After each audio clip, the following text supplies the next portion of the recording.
Magandang araw sa inyo mga kababayan. Kami, ang Soliman News, maghahatid sa inyo ng mga balita. Sa ulo ng nagbabagang balita, nobela. Isang mahabang salaysayin na nahahati sa mga kabanata. Narito naman ang kasama ko na si Andrew upang ipaalam sa inyo kung ano ang maikling kwento. Andrew? Maraming salamat, Ricardo. At ngayon, ating tatalakayin ang tungkol sa maikling kwento, salaysayin na di ko man may isa o ilang taon na may pangyayari sa aking talan. At ngayon, ating pakinggan ang salaysay ni Marky.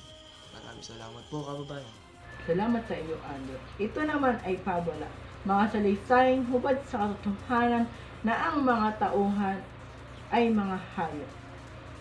Yun lamang po at sa iyo naman, John David. Salamat sa iyo, Marky, at ngayon ay tatalakayin natin ang dula-dula. Itinatanghal sa gitna ng tablado o ng tanghalan. Maraming salamat po at narito naman ang aking kasamang si Trisha. Maraming salamat sa iyo, David. Dumako naman tayo sa panitikan. Panitikan, isang nakasulat na kasaysayan ng lumipat at kasalukuyan na panahon na isinulat sa makasining na pamamaraan. Narito naman ang aking kasama na si Vanessa. Maraming salamat sa iyo, Trisha. Akin naman tatalakayin ang alpabetong Pilipino.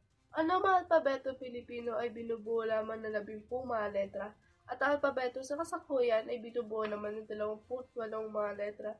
Maraming salamat at nandito naman ang aking kasama na si Ryoji. Maraming salamat sa iyo, Vanessa.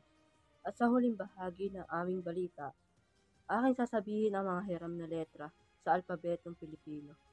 Ito ang mga letrang C, F, J, N, Q, V, X, C. Maraming salamat. Back to you, Ricardo. Breaking news. Hindi pa pala rito nagwawakas ang aming pagbabalita.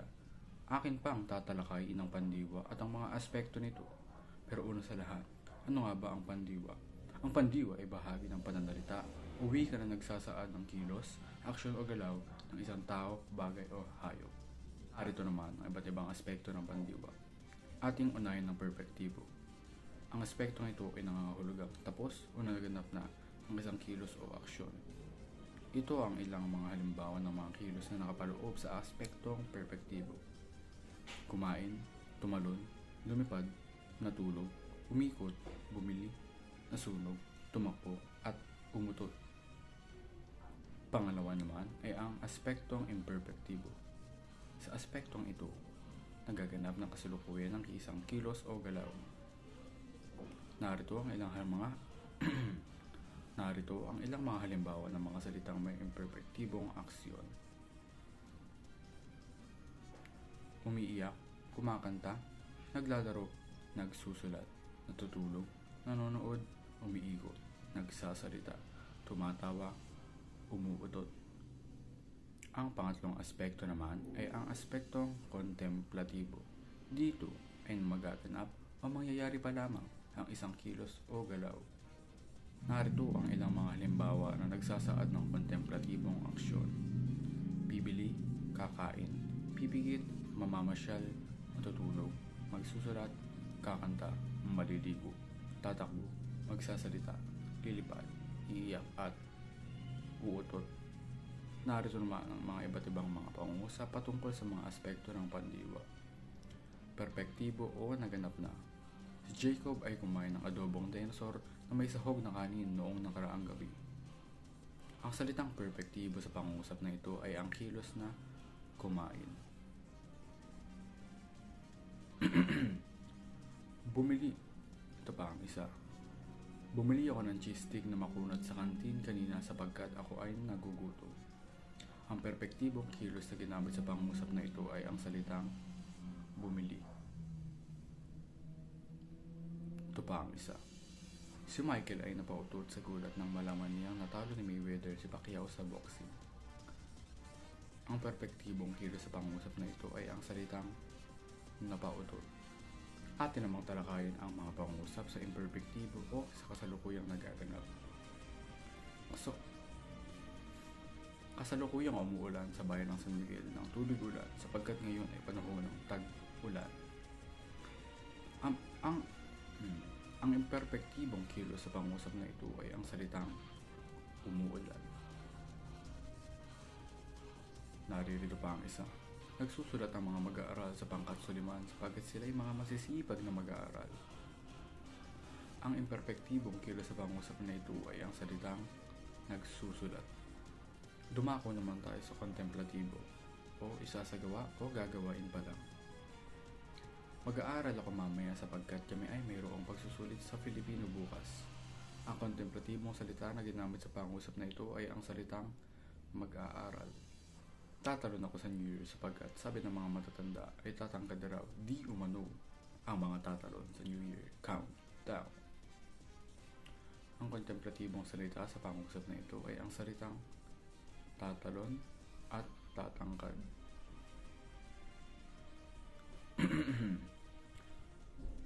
Tayo naman ay dumako sa sanaysay o essay sa wikang Ingles. Ang sanaysay ay nagpapahayag ng kuro-kuro o opinyon ng may akda tungkol sa isang suliranin o pangyayari. Ito ay may dalawang anyo, formal at di formal na sanaysay. Formal, nagbibigay ng impormasyon, maingat na pinipili ang pananalita. Sa di formal naman, nagsisilbing aliwan o libangan, pakikipag-ibigan ang tono. Naririto rin ang elemento ng sanaysay, paksa, tono, at kaisipan.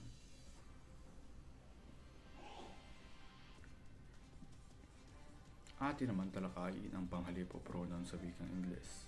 Ang panghalip ay salitang humahalili o pumapalit sa ngalan o pangalan na nagamit sa parehong pangungusap o kasunod na pangungusap. Ang salitang panghalip ay nangangahulugang panghalili o pamalit. Kadalasan ito ginagamit sa talata, pangusap at mga kwento.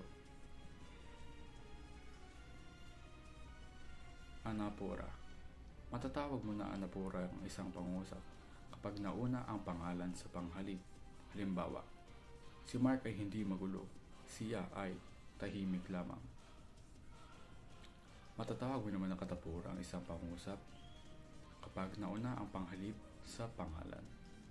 Siya ay mahusay. Iniidolo ko si Spider-Man. Hanggang dito na lang mga kababayan. Muli, kami ang Suliman News. Walang sawang maghahatid sa inyo ng mga katotohanan. Maraming salamat at mabuhay.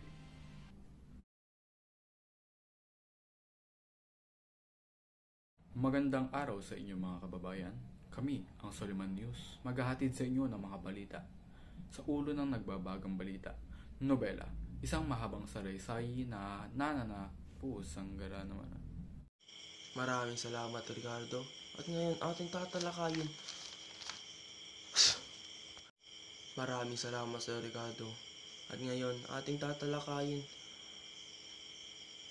Hotdog. Salamat sa iyo, Andrew. Ito naman ay para